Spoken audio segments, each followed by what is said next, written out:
Hello hi guys, how are you? I am Nish Tiwari. Welcomes to listeners, viewers and subscribers. Guys, कैसे हैं आप सब? मैं उम्मीद करता हूं स्वस्थ होंगे, मस्त होंगे, अपनी तैयारी में व्यस्त होंगे। बेटा, आज का वीडियो प्रावैधिक कला से संबंधित है और सेक्शन सी से संबंधित है। सेक्शन सी का लगभग ये 16 या 17वां क्लास होगा, हमें लग रहा है। तो अगर 16-17 क्लास हो चुके हैं तो अब हमें उम्मीद है कि आप लोगों का 16 नंबर पक्का हो जाएगा। हम लोग सेक्शन डी की प्रैक्टिस करते हैं। अगर सेक्शन सी या सेक्शन बी या सेक्शन ए में कहीं भी कमी रह गई होगी तो उसे हम लोग महामैराथन में कवर कर लेंगे। इसके बाद हम लोग सेक्शन डी पे कवर करेंगे, क्योंकि सेक्शन डी भी बड़ा सिलेबस है और इसका भी एक ही प्रश्न आता है, 16 अंक का होता है और ये थोड़ा ट्रिपिकल भी है। ठीक है, तो इसे ढंग से समझने का प्रयास करेंगे। सेक्शन सी का ये समझ लो लास्ट क्लास है। ठीक है, और एलिप्स से संबंधित है, दीर्घवृत्त से संबंधित है और स्पर्श रेखा और अभिलंब पे संबंधित क्वेश्चंस हैं। आइए देखते हैं, रीड करते हैं क्वेश्चंस को, क्योंकि रीडिंग का हमें पेपर में तो 15 मिनट मिलता ही है और रीडिंग आप ढंग से करें, उसके बाद जब समझ में आ जाए तभी क्वेश्चन सॉल्व करें। कह रहा है, किसी दीर्घवृत्त पे निर्दिष्ट बिंदु पा से वक्र की स्पर्श रेखा और फा पे अभिलंब खींचो।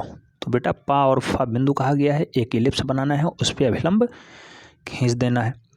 आप देख सकते हैं फिगर ड्रा किया गया है और फिगर में पूरा काम किया गया है, लेकिन इसे हम आसान भाषा में समझाने का प्रयास करते हैं। आइए देखते हैं। तो बेटा, सबसे पहले हमें एक इलिप्स बना लेना है और जैसे ही आप एक इलिप्स का निर्माण कर लेते हैं, उसके बाद उसमें काम हमें करना है क्या, अक्षों का निर्माण कर देना है। आप सब जानते हैं इलिप्स में 2 अक्ष होते हैं और 2 नाभियाँ भी होती हैं, 2 फोकस भी होते हैं, यानी कि एक पहले दीर्घ अक्ष हमें बना लेना है और एक लघु अक्ष का निर्माण कर लेना है। तो दीर्घ अक्ष और लघु अक्ष हमने खींच लिया। अब इन दोनों पे नाभियों के नाम हम भी कर दे रहे हैं। साथ ही प्रश्न में ही कहा गया है कि जो है बिंदु पा और बिंदु फा पे हमें अभिलंब खींचना है। तो एलिप्स पे कहीं भी दिया हो, दाएं साइड बाएं साइड कहीं भी दिया हो, तो उनका काम हम लोग कर सकते हैं, कोई बड़ी बात नहीं है। तो हमने एलिप्स बना लिया है। अब इसमें फोकस के नाम दिए दे रहे हैं। इसमें नाम हिंदी में दिया है बेटा, हिंदी में ही आप लोग नाम दें, ठीक है, क्योंकि क्वेश्चंस तो आप इंग्लिश में सॉल्व कर सकते हैं, उनका नामकरण कर सकते हैं, प्रैक्टिस के लिए अच्छी बात है, लेकिन जो पेपर छपेगा वहाँ पे फाइनली ऐसा ही नाम दिया जाएगा। दीर्घवृत्त बनाना है, बिंदु पा से वर्ग की स्पर्श रेखा खींचो, फा पे अभिलंब हो, तो वहाँ पे अगर नामकरण आप क्वेश्चन पेपर में हिंदी में दिया गया है इंग्लिश में कर देंगे तो दिक्कत हो जाएगी और नंबर कट जाएंगे। इसलिए प्रैक्टिस तो आप खूब कर लें, उसके बाद हिंदी में नामकरण की भी थोड़ी सी प्रयास जारी रखें। आइए देखते हैं हम लोग। ये P1 और P2 हो गया, इनके फोकस दोनों। ठीक है, P1 और P2 या कुछ भी नाम डाल दीजिए, PQ या RS या AB, कुछ भी डाल दीजिए। ये फोकस हो गए, इंटरनल फोकस होते हैं, 2 फोकसें होती हैं, आप जानते हैं। और पॉइंट ये कह रहा है पा और फा। मान लो यहाँ पे हमने पॉइंट माना पा और यहाँ पे हमने पॉइंट माना फा। तो पा बिंदु पे हमें स्पर्श रेखा खींचनी है और जो फा पॉइंट है इस पे हमें एक अभिलंब खींचना है। अभिलंब आप सब जानते हैं, जो लंब पड़ता है यानी सीधे होता है, और जो स्पर्श रेखा होती है टच करके निकल जाती है। तो इस टाइप का हमें काम करना है। अब फोकस 1 और फोकस 2, जो P1 और P2 हैं, वहीं से हमें सब कुछ कार्य करना है। जो P1 है बेटा, इस पर रेखा गुजार देते हैं और जो P2 है उसको यहाँ से हम लोग एक रेखा गुजार देते हैं पॉइंट पा के लिए। ठीक, अब जो दोनों नाभियाँ हैं P1 और P2 के साथ साथ जो दोनों नाभियाँ हैं, इन्हें हम लोग आपस में फा पॉइंट और पा पॉइंट से जोड़ दे रहे हैं इस टाइप से। ठीक है, ये जब आप पटरी प्रकार से करेंगे तो एकदम सीधी रेखा में होगा। ठीक है, तो पा और फा से हमने इन्हें ऐड कर दिया, यानी जोड़ दिया।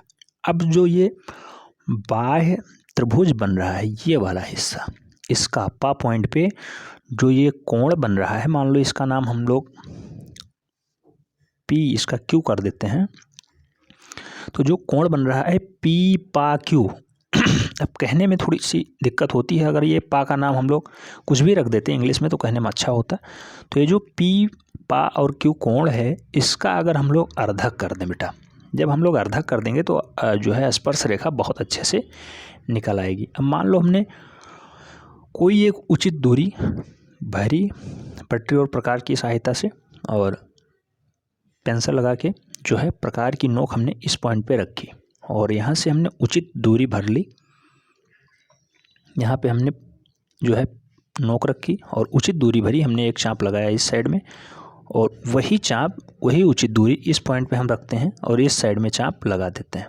ठीक है, तो इस टाइप से जो बिंदु प्राप्त होता है, ये थोड़ा बिंदु जो है इस टाइप से इधर थोड़ा प्राप्त होगा और थोड़ा साइड में, क्योंकि इधर झुका हुआ लग रहा है आपको। तो इस टाइप जो है बिंदु जो प्राप्त होता है, यही अभीष्ट स्पर्श रेखा होगी। कैसे? जब इस वाले पॉइंट से आप सीधी रेखा इस साइड में खींचेंगे तो ये पा पॉइंट से होते हुए गुजरेगी और आगे बढ़ जाएगी इस टाइप से।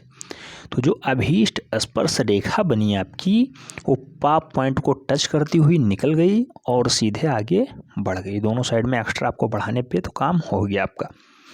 अब पा पॉइंट पे आपने स्पर्श रेखा खींच दी, सेम प्रोसेस फा पॉइंट पे भी करना है, लेकिन वहाँ पे क्या करना है, वहाँ पे बाह्य कोण जो है उस पर कार्य होना है, क्योंकि पा पॉइंट तो आपने बनाया ही था। जो P2 और ये वाला कोण है, इस पे आपको अर्धक करना है। और इसका अर्धक आप कैसे करेंगे, जो है यहाँ पे आप रखिए, यहाँ पे आप रखिए पहले प्रकार की नोक, कोई उचित दूरी लीजिए और उचित दूरी लेने के बाद इस साइड में कट कर दीजिए पेंसिल से। देन वही उचित दूरी से यहाँ पे आप प्रकार की नोक रखिए, इस साइड में कट कर दीजिए। अब ये जो कट पॉइंट आया है, यहीं से सीधे एक लंब हमें डाल देना है। यहीं से सीधे हमें इस पॉइंट पे, फा पॉइंट पे हमें लंब डाल देना है। यही अभीष्ट लंब होगा। तो ये हो गया आपका अभिलंब। ये वाला पॉइंट जो हो गया, ये हो गया अभिलंब। और जो आपका ये वाला पॉइंट जो है, ये आपका अभिलंब हो गया, अभिलंब। और जो ये वाला पॉइंट है, पा पॉइंट पे आपको कहा गया था स्पर्श रेखा खींचना है, तो ये हो गया आपका स्पर्श रेखा। अब मैं आपको पुनः एक बार रफली समझा देता हूँ। सबसे पहले आपको एक इलिप्स बनाना है।